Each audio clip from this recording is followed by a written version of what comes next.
मकर संक्रांति क्यों मनाते हैं, जाने धार्मिक और वैज्ञानिक कारण। पुराणों में मकर संक्रांति की कथा 1। महाभारत युद्ध के महान योद्धा और कौरवों की सेना के सेनापति गंगापुत्र भीष्म पितामह को इच्छा मृत्यु का वरदान प्राप्त था।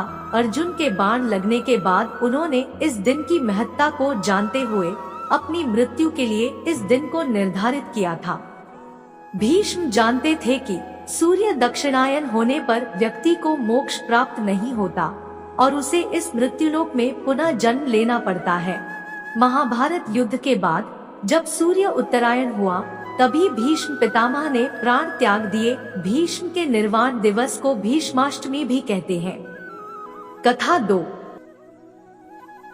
पौराणिक कथाओं के अनुसार इस दिन भगवान सूर्य देव अपने पुत्र शनि से मिलने स्वयं उनके घर जाते हैं।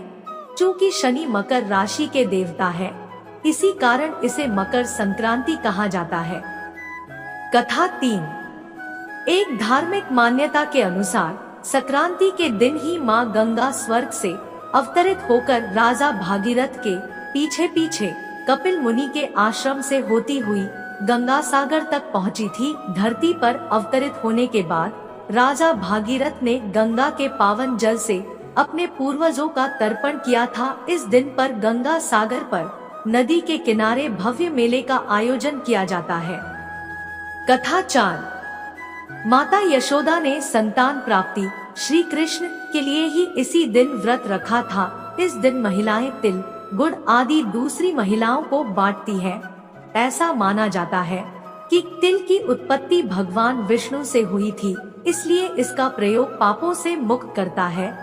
तिल के उपयोग से शरीर निरोगी रहता है और शरीर में गर्मी का संचार रहता है। कृपया इस वीडियो को सब्सक्राइब, लाइक और शेयर जरूर करें। वैज्ञानिक कारण। इस दिन से पहले सूर्य पृथ्वी के दक्षिणी गोलार्ध पर सीधी किरणें डालता है, जिसके कारण उत्तरी गोलार्ध में रात्रि बड़ी और दिन छोटा होता है। इसी वजह से ठंड का मौसम भी रहता है। इसी दिन से सूर्य पृथ्वी के उत्तरी गोलार्ध की ओर बढ़ना शुरू होता है, जिसके कारण मौसम में परिवर्तन होता है और यह कृषकों की फसलों के लिए फायदेमंद होता है।